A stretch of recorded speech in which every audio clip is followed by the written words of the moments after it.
नमस्कार, 12 बजे की 12 बड़ी खबरों में आप सभी दर्शकों का स्वागत है और मैं हूं आपके साथ अखंड राय। और आप देख रहे हैं उत्तर प्रदेश का तेजी से बढ़ता हुआ digital platform IBC 24 Uttar Pradesh Uttarakhand. 12 बजे की महत्वपूर्ण खबरों की शुरुआत करते हैं। आपको बता दें, एसआईआर की प्रक्रिया लगातार चालू है और 11 दिसंबर आखिरी डेट है अपने एसआईआर फॉर्म को जमा करने की। जो जानकारी मिल रही है, करीब 15.5 करोड़ करीब जो मतदाता है, उसमें से करीब 15 करोड़ जो फॉर्म थे वो करीब करीब दिए जा चुके हैं और 96% जो फॉर्म है उसका डिजिटलाइज हो चुके हैं। ऐसे में जो सबसे बड़ी जानकारी निकल के आ रही है विश्वस्त सूत्रों से, जो जानकारी है, जो एसआईआर से जुड़े हुए लोग हैं उनकी माने तो करीब 3 करोड़ नाम जो हैं वो कट सकते हैं पूरे उत्तर प्रदेश से। सबसे बड़ी बात है कि उसमें जो वजह निकल करके सामने आ रही है, उसमें सबसे बड़ी वजह जो है, अनुपस्थित है लोग, या तो मृत है या फिर दूसरी जगह पर वो कहीं ना कहीं वो शिफ्टेड है, या फिर एक जगह से दूसरी जगह पर भी उनके नाम है। तो तमाम ऐसी चीजें जो है निकल करके सामने आ रही है और ऐसे में जो प्रतिशत है वो ठीक ठाक परसेंटेज है। तो ऐसे में कई ज्यादा जो रिजल्ट है, ये यूं कहें कि बड़ी संख्या में वोटरों के नाम कट सकते हैं, क्योंकि जिस तरीके से जो फॉर्म भरने का जो प्रक्रिया है वो लगातार चल रही है। लोगों को वहां पर गणना पत्र दिए जा चुके हैं, डिजिटाइज भी करीब करीब 96% हो भी चुके हैं। तो तमाम जो चीजें निकल करके सामने आ रही है कि एक एक व्यक्तियों के कहीं जगह पर 2 जगह नाम है, कुछ लोग अनुपस्थित है, कुछ लोग दूसरी जगह शिफ्ट हो चुके हैं और कुछ लोग मृत हैं। तो ऐसे में बड़ी संभावना है कि कुछ लोगों के नाम, या कहें कि बड़े पैमाने पर भी नाम कट सकते हैं। लगातार विपक्ष इस तरीके के आरोप सरकार पर, चुनाव आयोग के साथ मिलीभगत का आरोप लगा रहा है कि बीजेपी के साथ मिल करके जो उनके वोटर्स है उनको काटने का काम किया जा रहा है। लेकिन जो विश्वस्त सूत्रों से जानकारी मिल रही है उसमें कहीं ना कहीं साफ तौर पर देखा गया है कि बड़ी तादाद में जो मतदाता है वो एक जगह से दूसरी जगह पर भी उनके वोटर आईडी कार्ड मिले हैं। हमने भी इस चीज को सर्च किया तो कई जगह पर देखा कि एक एक लोगों के 2-2 जगहों पर नाम दर्ज है, चाहे उनका होम टाउन हो या फिर वो जहां पर रह रहे हो, जहां के वो निवासी हो। तो तमाम ऐसी स्थितियां हैं। ऐसे में ये देखने वाली बात होगी कि कितने मतदाताओं के नाम जो है वो कटेंगे आगे आने वाले समय में। लेकिन जो परसेंटेज की बात की जा रही है, करीब 6%, 10%, 4% करके ऐसी श्रेणी है जिसमें निकल करके सामने आ रहा है जो लोग अनुपस्थित हैं, कुछ लोगों के जो वोटर आईडी कार्ड से दूसरी जगह पर बने हुए हैं और कुछ लोग मृत हैं। फिलहाल ये तय होगा जब पूरा तरीके से, जब ये प्रक्रिया पूरी हो जाएगी, उसके बाद निकल करके सामने आएगा कि कितने लोगों के नाम कटे हैं और किस वजह से कटे हैं। क्या उनके शिफ्ट होने की वजह से कटे हैं, या उनकी दूसरी जगह पर आईडी कार्ड थे एक ही नाम से उसकी वजह से कटे हैं, या वो मृत हैं इस वजह से कटे हैं। अब चलते अपने सभी सहयोगियों के पास, एक एक करके हमारे साथी हमारे साथ जुड़ेंगे जो आज की बड़ी खबरें उनके शहरों की है वो बताएंगे। सबसे पहले हमारे साथ आदर्श जुड़ रहे हैं हरदोई से। आदर्श, कौन सी बड़ी खबर है हरदोई से आज की? अगर यार हम बताना चाहें, हम हरदोई जनपद के सदर बाजार में खड़े हैं और यहाँ पर जो है सदर बाजार के अंदर काफी दिनों से अतिक्रमण फैला हुआ है। यहाँ पर अधिकारी जो है एकदम सोए हुए हैं। यहाँ अतिक्रमण की वजह यहाँ आए दिन झगड़े होते रहते हैं और महिलाओं को जो योगी ने बढ़ावा दे रखा है, यहाँ महिलाएं जो है वो भी कहीं ना अतिक्रमण करने से पीछे नहीं है। हम लोग यहाँ पर आईबीसी चाहता है अतिक्रमण करने वाले पर कम से कम 50,000 का जुर्माना लगाया जाए। और यहाँ पर जो अतिक्रमण करते हैं वो अतिक्रमण को लेकर यहाँ जितनी भी दुकानें हैं उनको सब लेडीज से लगाया। आप देख सकते हैं ये दुकान जो आप देखिए, ये दुकान यहाँ पर नाली है और सभी दुकानें आप देखिए सब रोड के बाहर लगी हुई हैं। आप देख सकते हैं, ये देखिए ये। और यहाँ के जो अधिकारी हैं एकदम शांत बैठे हैं। यहाँ अधिकारी पर भी जो है उन लोगों पर कार्रवाई करनी चाहिए। जो दुकानें नाले के बाहर लगाई हुई है उन पर कठोर से कठोर कार्रवाई करनी चाहिए। लेकिन यहाँ पर अभी लखनऊ चौक पे एक हादसा हो चुका है, वहाँ अतिक्रमण को लेकर वहाँ जो चौकी इंचार्ज थे, एक ट्रक जा रहा था, उसने ट्रक ने टक्कर मार दी तो चौकी इंचार्ज फट गए। कोई घटना गिरा घटित नहीं हुई। और ऐसे पूरी हरदोई जनपद में अतिक्रमण फैला हुआ है। और हमारे पीछे आप देखिए, जहां तक नजर जाएगी टोटल दुकानें का 3 फुट की है, तो रोड पर दुकानें 20 फुट उन्होंने कब्जा कर रखा है। लेकिन इस तरह अभी तक कोई अधिकारी यहाँ पर अभी नजर नहीं डाली गई है और ना कोई ठोस कदम उठाया गया है। लेकिन जब कोई हादसा होगा तब यहाँ पर अधिकारी यहाँ पर आएंगे अतिक्रमण को हटवाने के लिए। जी जी अखंड। तो आदर्श, अतिक्रमण को लेकर के लगातार अभियान देखे जाते हैं। समय समय पर जो अतिक्रमण के लिए अधिकारी जो फील्ड पर दिखाई देते हैं और अतिक्रमण हटाते भी हैं। कई बार आपने भी तस्वीरें दिखाई है कि फील्ड पर अधिकारी तैनात थे और उन्होंने अतिक्रमण के खिलाफ कार्रवाई की। लेकिन आखिरकार ये कौन सा अभियान होता है, कौन सी कार्रवाई होती है कि इनके हौसले इस बार फिर से इतने बुलंद हो जाते हैं कि इस तरीके से सड़कों पर अतिक्रमण करके लोगों को जो रास्ता है उसको बंद कर दिया जाता है और वहां पर मार्केट लगा ली जाती है? क्या मतलब है इस अतिक्रमण को अभियान चलाते हैं, उसका क्या फायदा है, कोई लाभ है उसका? देखिए यहाँ पर जो आक्रमण करते हैं उनको किसी को कोई डर नहीं है। डर नाम की चीज वहां से हट चुकी है। और यहाँ पर कभी यहाँ से कोई अधिकारी ही नहीं आता है कि जो यहाँ अधिकारी यहाँ अतिक्रमण को देख सके। लेकिन अतिक्रमण कर बात की तो रोडों पर दुकानें लगी हैं, और एक जो नियम है कि नाले के ऊपर दुकानें लगाए जो चौड़ा, लेकिन नाले के बाहर करीब 3-4 फुट के आगे दुकानें लोग लगा के रख के दुकान लगाते हैं, और कहीं उससे हादसे भी होते हैं और लड़ाई झगड़े भी उत्पन्न हो जाते हैं। ऐसे लोगों पर कठोर से कठोर कार्रवाई करनी चाहिए जो दुकानें रोड के बाहर लगाई हुई हैं। क्या कठोर से कठोर कार्रवाई करेंगे? अगर कठोर क्या कोई छोटी सी भी कार्रवाई की होती तो इस तरीके से दुकानें थोड़ी ना सड़कों पर लगी होती। ये सड़कों पर जो अतिक्रमण है इसको लेकर के अभियान जरूर दिखाई दिए जाते हैं। कई बार एक समय होता है पूरे के पूरे अधिकारी सड़कों पर निकलते हैं, लेकिन फिर इस तरीके की स्थितियां पैदा हो जाती है। समझ से परे है कि आखिरकार कौन सा अभियान है, कौन सी कार्रवाई है, किस तरीके से हालात बद से बदतर लगातार होते जा रहे हैं। ऐसा नहीं केवल हरदोई के हालात है, राजधानी लखनऊ के भी हालात है, और हर जगह इस तरीके से हालात लगातार खराब होते जा रहे हैं। सड़कें चलने के लिए होती हैं, लेकिन इस तरीके से सड़कों पर जो अतिक्रमण की व्यवस्था है, लगातार अतिक्रमण करके उसको पूरी तरीके से बंद कर दिया जाता है, ब्लॉक कर दिया जाता है। वहां पर गाड़ी से क्या, आदमी पैदल चलने में भी सोचता है कि पैदल भी जा पाएंगे या नहीं जा पाएंगे, गाड़ी तो दूर की बात है। फिलहाल इसको लेकर के क्या अधिकारी कहते हैं, इसको जरूर लेकर के अपडेट कीजिएगा। बहुत बहुत धन्यवाद आदर्श इस तमाम जानकारी के लिए आपका। इंद्रवीर हमारे साथ बने हुए हैं रायबरेली से। इंद्रवीर, कौन सी बड़ी खबर है? आपको बता दूं, इंद्रवीर आवाज आ रही है आपको? कौन सी बड़ी, बताइए इंद्रवीर। देखिए अखंड, सबसे बड़ी बात यह है कि आज जैसे आपने कहा कि एसआईआर को लेकर के लगभग जो है जो फॉर्म भरे गए हैं पूरे उत्तर प्रदेश में, वो लगभग 3 करोड़ नाम जो है कटे हुए हैं, और अभी इनमें अनुपस्थिति है या फिर ये मृत पाए गए हैं, और इन पूरे उत्तर प्रदेश की बात कर रहे हैं। जैसे आपने अभी कहा कि एसआईआर एक महत्व है और उसको 11 तारीख लास्ट डेट है। अब तक लगभग 90% एसआईआर के फॉर्म रायबरेली जिले की अगर बात करें तो भरे जा चुके हैं, और इसमें जितने भी अधिकारी हैं रायबरेली जिले के, चाहे वो डीएम हो या डीएम से लेकर प्रशासनिक जितने भी अधिकारी हैं, वो सब एसआईआर पे जोर देते नजर आए, और 11 तारीख इसकी लास्ट डेट है। इसी के संदर्भ में आज उत्तर प्रदेश मुख्यमंत्री ब्रजेश पाठक आज रायबरेली अपने 1 दिवसीय दौरे पर है। हमारी मौजूदगी हम दिखाएंगे। एक बार देखिए आपकी जो है अटल भवन जो बीजेपी कार्यालय है लखनऊ प्रयागराज हाईवे के बगल में, वहीं पे है, और यहाँ पे उत्तर प्रदेश मुख्यमंत्री आज डिप्टी सीएम ब्रजेश पाठक पहुंचे हैं, और उन्होंने भारतीय जनता पार्टी के जितने भी कार्यकर्ताएं हैं, जितने भी कार्यकर्ता हैं, उनके सबके साथ में बैठ करके एक एसआईआर पे चर्चा कर रहे हैं। और एसआईआर पे जिस तरह विपक्ष लगातार हमलावर है, उसको लेकर भी कहीं ना कहीं अभी ब्रजेश पाठक जी जब आए, उन्होंने मीडिया से रूबरू हुए पुलिस लाइन में ही, और उन्होंने उससे एक सवाल भी पूछा गया कि प्रियंका गांधी ने कल एसआईआर पे कहा, तो उन्होंने उसके ऊपर भी कहा कि देखिए आज भी कांग्रेस पार्टी के ऊपर उन्होंने तंज कसा है, और उन्होंने कहा कि आज भी कांग्रेस पार्टी अपने आप को सत्ता में समझती है। ये ब्रजेश पाठक का बड़ा बयान है, और अभी भी वो अपने सत्ता के ही हनक में है, वो ये भूल चुके हैं, और उन्होंने कहा कि वो राजा अपने आप को समझते हैं, और भारतीय जनता पार्टी सबकी पार्टी है। जिस तरीके से एसआईआर का काम कर रही है, जिस तरीके से आने वाले चुनाव में या जो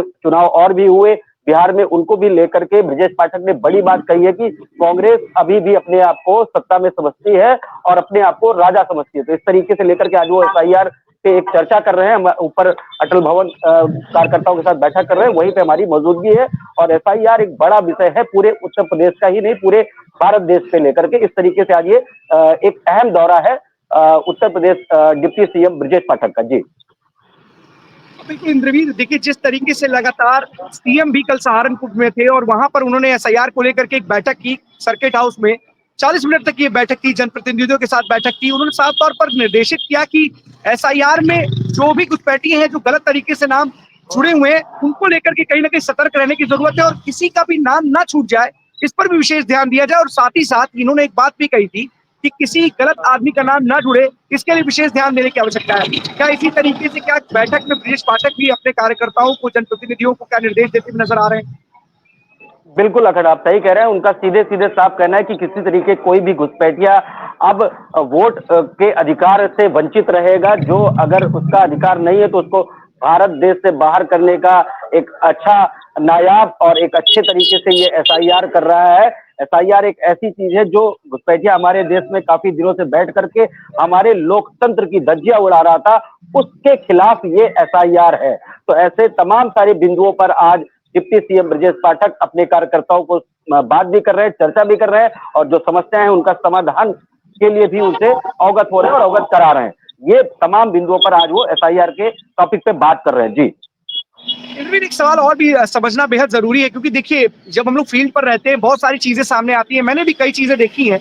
एक चीज आपसे ये सवाल जानना चाहेंगे कि क्या कई जगहों पर देखिए विपक्ष लगातार सवाल खड़े कर रहा है कि चुनाव आयोग एसआईआर के माध्यम से लोगों के मतलब वोटर्स को काटने का काम कर रहा है जो उनके वोटर्स हैं। पहली बात ये समाजवादी पार्टी या कांग्रेस को पता है कि उनके वोटर्स कौन है, उनके नाम काटे जा रहे हैं, लेकिन सवाल ये है फील्ड पर आप भी रहते हैं और आप देख रहे हैं, तो क्या आपने जाना या पहचाना कि क्या कारण ज्यादा से ज्यादा है जिसकी वजह से लोगों के वोटर लिस्ट से नाम कट जाएंगे? क्या दो तीन चीजें महत्वपूर्ण है, जैसा कि मैंने भी देखा लखनऊ में कि एक एक जगह एक एक लोगों के दो दो जगह पे नाम दर्ज हैं। क्या ऐसा भी रायबरेली में भी देखने को मिल रहा है, और क्या कोई जानकारी मिल पा रही कि इतने नाम रायबरेली से कटते हुए नजर आ रहे हैं? देखिए अभी कटने के तो नाम क्लियर नहीं हुए, चूंकि जब अभी सेकंड फेज आएगा, अगर बात करें तो फॉर्म 6 और फॉर्म 5 उसको लेकर के जब ये पूरी तरीके से हो जाएगा तब इससे क्लियर होगा कितने नाम रायबरेली में कटे हैं और कितने अभी अभी तो ये फर्स्ट फेज जो चल रहा है इसमें एसआईआर के फॉर्म भरे जा रहे हैं कि उन्होंने 2003 से लेकर 2025 तक जो 2025 की जो वोटिंग हुई है उसके आधार पे ये अभी एसआईआर फॉर्म भरे जा रहे हैं। और अगर हम बात करें तो जो आपने पूछा कटने की, तो कटने की अभी तक कोई पुष्टि नहीं हुई है, लेकिन क्यों जो अभी तक नाम कट रहे हैं तो वो या तो मर चुके हैं या तो उनका पता नहीं है कि कहां पे हैं। ऐसे लोग अभी उससे वंचित हैं और अभी निकल 90% लगभग इससे पूरा हुआ है खंड। और जिस तरीके आपने कहा कि क्या अभी तक कटने की, तो अभी कटने की कोई गिनती नहीं और अभी एक सेकंड फेज और बाकी है जिसमें अभी जो नाम कट भी रहे हैं वो अभी वापस से चढ़ाने का भी काम किया जाएगा इस एसआईआर के माध्यम से, जो फॉर्म 6 और फॉर्म 5 करेगा। तो उसमें आपको अपने डॉक्यूमेंटेशन, अपनी सारी चीजें, और ये रहेगा अगर आप घुसपैठिए हैं तो आपके पास ऑब्वियसली वो डॉक्यूमेंटेशन वो प्रॉपर नहीं होगा जो होना चाहिए। तो उसको लेकर के सरकार की ये दिशा निर्देश के तहत ये एसआईआर फॉर्म की, जिसमें अभी सेकेंड फेज आना बाकी है। जी बिल्कुल इंद्रवीर, अब बिल्कुल देखने वाली बात होगी कि किस तरीके से, क्योंकि बहुत सारी चीजें हैं और जो एसआईआर से जुड़े हुए सूत्र हैं वो भी बता रहे हैं कि करीब करीब जो नाम है वो परसेंटेज में नाम, अगर उसको देखा जाए कुल मिला करके तो एक बड़ी संख्या में नाम कटते हुए नजर आ रहे हैं फिलहाल जो अभी दिख रहा है। लेकिन ये आधिकारिक घोषणा नहीं है, ना ही कोई आधिकारिक जानकारी है, केवल और केवल एक ये सूत्रों से मिली जानकारी है। इसकी पुष्टि अभी हम नहीं करते, लेकिन देखने वाली बात होगी, जैसा इंद्रवीर भी बता रहे हैं कि अभी इसके बाद भी आपको कहीं ना कहीं मौका मिलेगा उसमें नाम चढ़वाने का। और जो भी घुसपैठिए हैं उनका मेन जो मकसद है, सरकार का मकसद है, चुनाव आयोग का मकसद है कि घुसपैठिए जो इस देश के निवासी नहीं है उनका नाम किसी भी प्रकार से वोटर लिस्ट में नहीं शामिल होना चाहिए। बहुत बहुत धन्यवाद इंद्रवीर इस तमाम जानकारी के लिए आपका। ज्ञानेंद्र हमारे साथ बने हुए प्रतापगढ़ से। ज्ञानेंद्र, कौन सी बड़ी खबर है प्रतापगढ़ से आज की? बिल्कुल, देखिए अखंड प्रतापगढ़ से दो बड़ी खबरें हैं और पहली बड़ी खबर से ही शुरुआत करेंगे। देखिए दोनों खबरें मारपीट से ही रिलेटेड है और एसआईआर पे दूसरी जो खबर है एसआईआर पे ही है लेकिन उसमें मारपीट है। बहुत ही इंटरेस्टिंग खबर है। पहली खबर से आपको शुरुआत करते हैं। जो देर रात एक ढाबे पे तांडव किया गया और दो गुटों में जमकर तांडव हुआ, उसका भी वीडियो है और तकरीबन 20 मिनट तक तांडव चला। सोचिए 20 मिनट तक तांडव चलना, किस तरीके से पूरा तांडव का खेल खेला गया होगा। आपने भी वीडियो देखा होगा कि किस तरीके से एक गाड़ी को पूरी तरीके से क्षतिग्रस्त कर दिया गया। एक ढाबे पर केवल एक कार पार्किंग को लेकर के विवाद हुआ था और जमकर तांडव किया गया और पुलिस को सूचना दी गई। तो सोचिए प्रतापगढ़ पुलिस, कहते नहीं है कि मैंने आपको कई बार कहा है कि प्रतापगढ़ पुलिस कभी कभी अच्छे कामों के लिए सुर्खियों में होती है, कभी कभी अपने नामों से ही सुर्खियां बटोर लेती है। फिर से आज सुर्खियां बटोर रही है। आधे घंटे बाद पुलिस पहुंचती है, वो भी कौन पहुंचता है? दो चीता मोबाइल, दो सिपाही पहुंचते हैं। और सोचिए 112 तक को सूचना दी गई थी। 112 जो जानकारी है इसकी मैं पुष्टि नहीं करता हूं, जो वहां के ढाबा संचालक बताते हैं, लोग बताते हैं कि 112 तक नहीं पहुंची। और सीधी तौर पे है। अखंड आवाज आ रही है?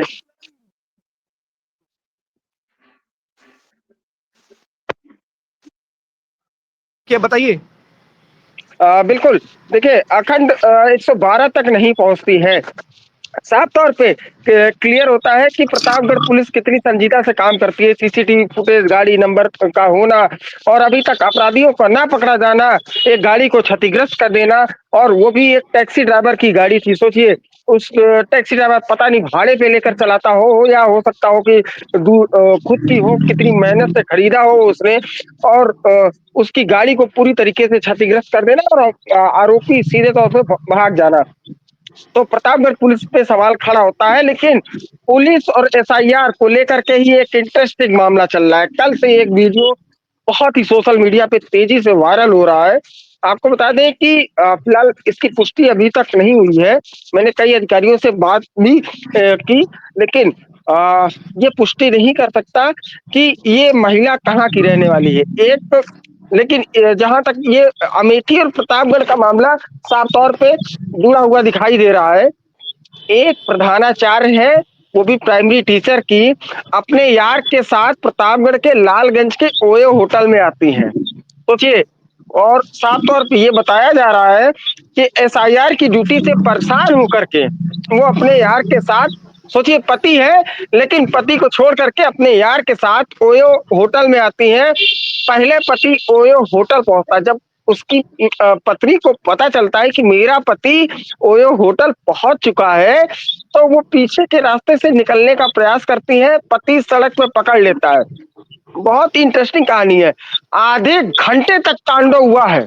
सोचिए, वही जहां ये तांडव हुआ है, जहां ये मारपीट हुई है, बगल प्रमोद तिवारी का आवास और कार्यालय, और मात्र आवाज से और इस पूरी घटना से मात्र, अगर मैं स्टेप की बात करूंगा तो मात्र 40 स्टेप दूर सीओ ऑफिस है, और 60 स्टेप दूर, 60 से 70 स्टेप दूर पे कोतवाली है। और आधे घंटे तक पति पत्नी में विवाद, मारपीट होता है। और पत्नी का जो लोग बता रहे हैं, लालगंज के रिपोर्टर्स भी बता रहे हैं, लालगंज के लोग भी बता रहे हैं कि ये प्रधानाचार्य है, अमेठी में कहीं पोस्टेड है। इसकी मैं पुष्टि नहीं करता हूं कि कहाँ पोस्टेड है, लेकिन ये है प्रधानाचार्य और प्राइमरी टीचर में है, ये क्लियर हो चुका है। अफरा तफरी मच गई है, लेकिन वीडियो में साफ तौर पर दिख रहा है अभी तक पुलिस के हाथ खाली है। सोचिए, सीओ ऑफिस से दूर मारपीट होती है, किसी को पता नहीं चलता। लालगंज थाने से दूर मात्र 70 स्टेप की दूरी पे मारपीट होती है, किसी को पता नहीं चलता है। और एक एसआईआर से परेशान होकर के वाइफ अपने यार के साथ ओयो होटल आती है और पति हंगामा करता है, तब भी पुलिस कोई जानकारी नहीं है। फिलहाल पुलिस के अधिकारी कह रहे हैं कि वीडियो के माध्यम से इन लोगों का पता कराया जा रहा है, और चर्चाएं काफी हो रही हैं कि एसआईआर है कि यार के साथ है। ये तो जब महिला या पति दोनों सामने आएंगे तब क्लियर होगा, लेकिन अभी तक कुछ क्लियर नहीं हो पाया। मारपीट का, देखिए मारपीट अगर मैं बात करूं 48 घंटों के अंदर प्रतापगढ़ में ऐसे ऐसे वीडियो आए हैं कि थानों की दूरी आप छोड़ दीजिए, थानों के बगल में ही मारपीट हो जा रही है, लेकिन प्रतापगढ़ पुलिस को पता तक नहीं चल रहा है। उनके बालों में जू तक नहीं रेंग रही है, कानों में आवाज तक नहीं आ रही है। इस तरीके से इस समय प्रतापगढ़ पुलिस का काम चल रहा है, और वो आप जान रहे हैं किस तरीके से प्रतापगढ़ का पुलिस काम चलता है। अगर बिल्कुल ज्ञानेंद्र, जिस तरीके की खबर आप बता रहे कहीं ना कहीं दर्शाता है कि अगर 40 कदम की दूरी पर, 60 कदम की दूरी पर इतने बड़े बड़े ऑफिसेज हैं और उस तरीके से वहां पर बवाल मच रहा है। देखिए, कोई पारिवारिक लड़ाई हो या आपसी विवाद हो, कोई वजह हो, वो अपना अलग विषय है, लेकिन सवाल यही उठता है कि उस जगह पर कई ऐसी घटनाएं हैं। अभी आप लखनऊ की खबर आपको बताते हैं, या तमाम जगहों पर इस तरह की खबरें आ रही हैं कि किस तरीके से लिव इन में रहने वाले लोग अपने पार्टनर की हत्या कर देते हैं। जानकारी मिलती है, खुद पुलिस को कॉल करते हैं, और यहाँ पर तो 40 कदम की दूरी पर, 60 कदम की दूरी पर इस तरीके का बवाल चल रहा है। उनको भनक तक नहीं लग रही है। अभी वो वीडियो के माध्यम से जानकारी जुटाएंगे। कहीं एक मामला है कि वो अपने बॉर्डर के चक्कर में पुलिस वाले दूसरे थाना क्षेत्र में बॉडी फेंक करके चले आते हैं कि उनको पूरा का पूरा मामला सुलझाना ना पड़े, सॉल्व करना ना पड़े। तमाम ऐसी घटनाएं घटित हो रही हैं। पुलिस को कम से कम, प्रतापगढ़ पुलिस को तो कम से कम कहीं ना कहीं इस पूरे मामले पर दिखाना चाहिए। बिल्कुल हम ये नहीं कहते कि हर जगह पुलिस तैनात हो सकती है, लेकिन सवाल ये है, अगर आप बता रहे हैं चंद कदमों की दूरी पर वहां पर स्टेशन था, सीओ का दफ्तर था, वहां पर अगर इस तरीके का बवाल होता है, तांडव होता है, वो भी 2-4-5 मिनट नहीं बल्कि आधे घंटे, जैसा कि आप बता रहे हैं, तो आधे घंटे तक अगर इस तरीके की स्थितियां वहां पर पैदा होती है, तो क्या वहां पे एक भी पुलिसकर्मी मौजूद नहीं होता है? उसको जानकारी नहीं होता है, वो इस पूरे मामले में आकर के बीच बचाव नहीं करता है, या फिर इस पूरे मामले को सुलझाने का प्रयास नहीं करता है, कुछ भी नहीं करता है, कोई एक्शन नहीं लेता है। अब जब वीडियो वायरल है तो उसके बाद कार्रवाई करेंगे। तो आखिरकार आपकी नजरें कहाँ बिल्कुल। पर है? क्या सीसीटीवी के भरोसे है या फिर वीडियो के भरोसे है? कानून का जो राज प्रतापगढ़ में स्थापित होना चाहिए, तो क्या वो सीसीटीवी फुटेज और फिर वीडियो के माध्यम से ही स्थापित कर पाएंगे? आपकी नजरें बिल्कुल पीछे की तरफ घूमी हुई है, आपकी नजरों के पीछे सब कुछ हो रहा है, आगे कुछ नहीं हो रहा। बिल्कुल देखिए अखंड अगर ये बात रात की होती तो एक बार सोचा जा सकता था कि हाँ चलिए अधिकारी नहीं बैठे होंगे और पुलिस कॉम्बिंग में होगी क्योंकि रात का समय है कॉम्बिंग करती रहती है मान सकते थे। लेकिन ये 12 साढ़े 12 1 बजे 2 बजे के आसपास इसी के आसपास की घटना बताई जा रही है। तो इस समय तो जन सुनवाई होती है, साफ तौर पे स्पष्ट होता है कि पुलिस तो खासतौर पे थाने के आसपास में ही रहती है और खासतौर पे सीओ भी अगर 3 बजे तक हम बात करें तो अधिकारी अगर जन सुनवाई के बाद भी फाइल साइन करने के लिए 3 साढ़े 3 4 बजे तक बैठे रहते हैं। तो साफ तौर पे है अगर इतनी बड़ी घटना घट जा रही है और अधिकारियों के कान में बात तक नहीं पहुंच रही तो सबसे बड़ी बात तो यही होती है कि वो मुखबिर खास कहाँ आखिर चले गए जो इनको सूचना देते कि मुखबिर खास की सूचना पर फलां को हमने दबोचा है। तो सोचिए अब वो मुखबिर खास कहाँ चले गए जिनके पीछे इन लोग पैसा खर्चा करते हैं। तो मुखबिर खास अब नहीं इनके पता चल रहे हैं। फिलहाल थानों के बगल इतनी बड़ी बड़ी घटनाएं हो जाना ये सवाल निशान खड़ी होती है। देखिए अब मुखबिर खास सूचना पे अभी 2 दिन पहले मुठभेड़ हुई तो मुखबिर खास ही पे ही हुई ना। अभी तक एक मुखबिर खास की सूचना पे 1 लाख का इनामिया इनसे पकड़ा नहीं जा रहा है। तो सोचिए छोटे मोटे जो घटना करके चले जा रहे हैं तो उनको कैसे पकड़ेंगे जो कि आपको 1 लाख का इनामिया आप समझ में आ जाएंगे मैं किसकी बात कर रहा हूँ, गुलशन यादव की बात कर रहा हूँ। तो साफ तौर पे स्पष्ट है कि जब गुलशन यादव इनसे नहीं पकड़ा रहा है तो ये तो मारपीट की घटना है चलिए ठीक है। जो देर रात एक ढाबे पे की गई घटना है उन ये कैसे पकड़ेंगे ये देखने वाली बात रहेगी अखंड। यही तो सबसे बड़ी सवाल है कि आखिरकार पुलिस क्या आंखों के सामने घटना होने के बावजूद भी उसको नजरअंदाज कर देती है। एक जगह पर देखा गया किस तरीके से उसके थाना क्षेत्र में बॉडी मिली, उसने दूसरे थाना क्षेत्र में फेंकने का प्रयास किया, सस्पेंड हो गए। तो क्या आखिरकार कारण क्या है कि देखिए आपके कंधों पर जिम्मेदारी है और ये जिम्मेदारी बनती है कि आपके सामने अगर कोई घटना घटित हो रही हो तो आप उसमें बीच बचाव आकर करिए, अगर कुछ हो सके तो उसको मैनेज करिए, सुलझाइए प्रयास की। अगर आपसी विवाद भी है तो पति पत्नी के बीच का विवाद है तो कम से कम आपको सामने आना चाहिए। पर ऐसे मामले लगातार हो रहे हैं, कहीं पे हुड़दंगई हो रही है, कहीं पर पूरी तरीके से एक वॉर हो रहा है और एक इनामी अपराधी जैसे ज्ञानेंद्र बता रहे हैं कि अभी तक पुलिस की गिरफ्त से फरार है। आखिरकार इस तरीके की नाकामी छिपाने के लिए कब तक आप कौन से तरकीब अपनाएंगे, कौन से तरीके अपनाएंगे? कुर्की की केवल केवल कार्रवाई करते नजर आएंगे? तो आखिरकार अगर अपराधी है तो अपराधी तो पुलिस की गिरफ्त में होना चाहिए। और सबसे बड़ी बात देखी गई कि उत्तर प्रदेश में जो बड़े से बड़े अपराधी हैं वो भी पुलिस की गिरफ्त में आ जा रहे हैं, चाहे वो कोडीन सिरप कांड के आरोपी हो, एक आध को छोड़ दिया जाए तो लगभग लगभग आरोपी पुलिस की गिरफ्त में है। लेकिन आखिरकार ऐसा क्या कारण है कि प्रतापगढ़ का एक अपराधी जिसके ऊपर इनाम घोषित है, कुर्की की लगातार कार्रवाइयां चल रही हैं, लेकिन प्रतापगढ़ पुलिस के हाथ खाली हैं? उनके क्या सूत्र नहीं है क्या ज्ञानेंद्र? क्या आपने कोई उनके उनके खबरी नहीं है क्या कि उनको जानकारी दे सके कि आखिरकार ये यहाँ पर है? या फिर सबसे बड़ा सवाल, या फिर प्रतापगढ़ के पुलिस वालों को डर सता रहा है कि कहीं खुदा न खास्ता समाजवादी पार्टी की सरकार आ जाएगी तो आज जिनको पकड़ने के लिए हम अपनी जो डेरा डालेंगे या कहीं पर टीमें गठित करेंगे, खबरियों की खबरी जो है वो हमको जानकारी देंगे, तो ऐसा ना हो कि जब सत्ता पलटे तो बहुत सारी चीजें पलट जाए। इस बात का डर भी है क्या? बिल्कुल देखिए प्रतापगढ़ में एक तरीके से देखिए आप भी जानते हैं प्रतापगढ़ को आप बहुत ही करीबी से जानते हैं कि देखिए एक से एक यहाँ पे बड़े-बड़े राजनेता हैं चाहे वो रघुराज प्रताप सिंह राजा भैया हो, प्रमोद तिवारी हो, मोती सिंह हो, महेंद्र सिंह हो, दिनेश प्रताप सिंह हो, कई ऐसे हैं काला काकर की राजकुमारी सिंह हो, कई ऐसे हैं। और समाजवादी पार्टी से भी ऐसे कई लोग हैं कि प्रतापगढ़ से और उसमें एक नाम जुड़ता है गुलशन यादव, छविनाथ यादव। छविनाथ यादव जो उनके भाई हैं वो फिलहाल कासगंज के जेलों में बंद है और तकरीबन अगर कह दें तो 2 दर्जन 3 दर्जन से अधिक उनके ऊपर मुकदमे हैं, 54 से अधिक गुलशन यादव के ऊपर है।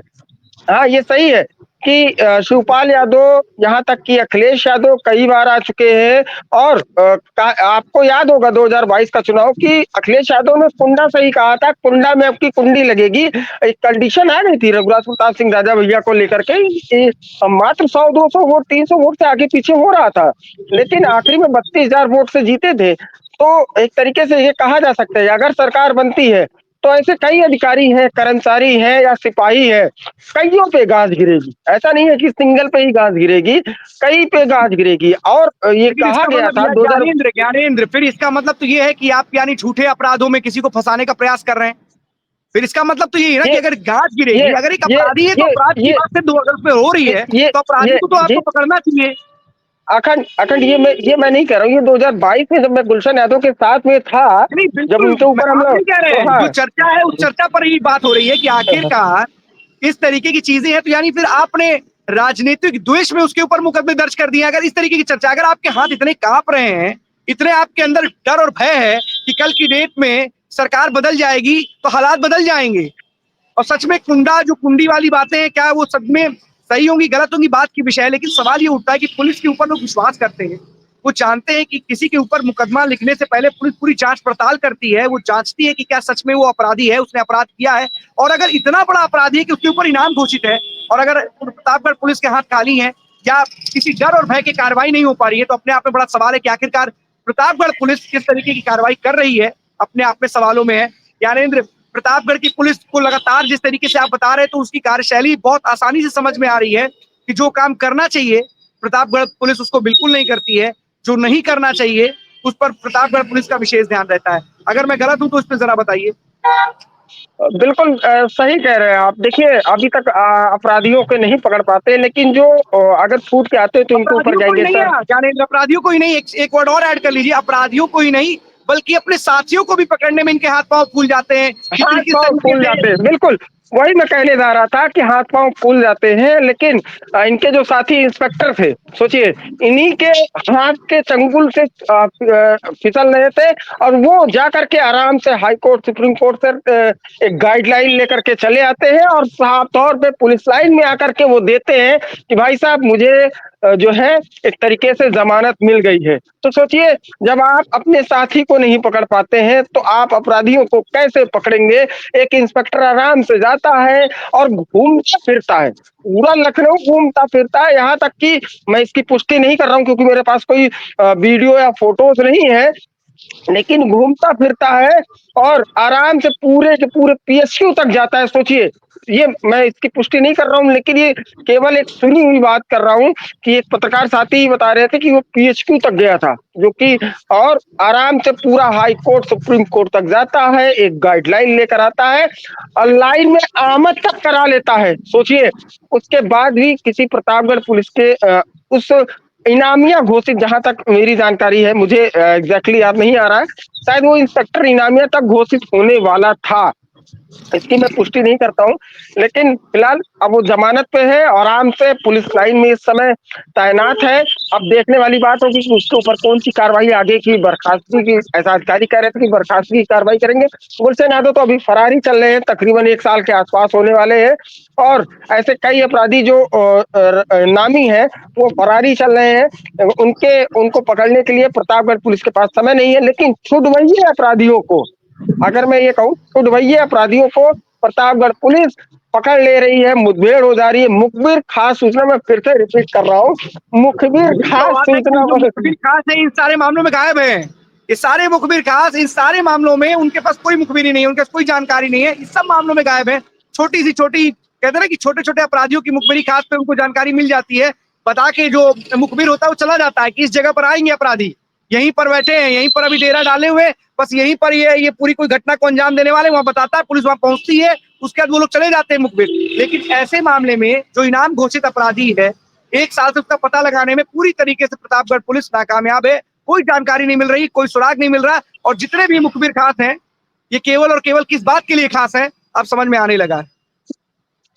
बिल्कुल, देखिए, अब बिल्कुल बिल्कुल अब समझ में आता है कि जो रियलिटी में अपराधी हैं, प्रतापगढ़ पुलिस उन्हें पकड़ने में असमर्थ। हाँ, एक चीज है, बहुत ही अच्छा काम इस समय प्रतापगढ़ पुलिस एक तरीके से जो नशा तस्करी लेकर के है, इसमें मैं कहूंगा प्रतापगढ़ पुलिस बहुत ही बड़ी एक्शन मूड में दिख रही है, और नशा तस्करी को लेकर के लगातार एक्शन मूड में। अभी मुश्किल से बीते बृहस्पतिवार शुक्रवार के आसपास तकरीबन 9 लोगों को, ये सही कहा जा सकता है कि एमडी सुशील सिंह जिस तरीके से एक बड़ा कारोबार फैलाया हुआ था एमडी को लेकर के, उसने पूरे प्रतापगढ़, सुल्तानपुर, कौशाम्बी आसपास के जितने जिले थे, पूरा नशा का एक हब बना दिया था पट्टी क्षेत्र पर लेकर के। लेकिन नशा तस्करी को लेकर के प्रतापगढ़ पुलिस एक तरीके से एक्शन मूड में दिख रही है, ये सच्चाई है, इसमें देखिए कोई बुराई नहीं की जा सकती है।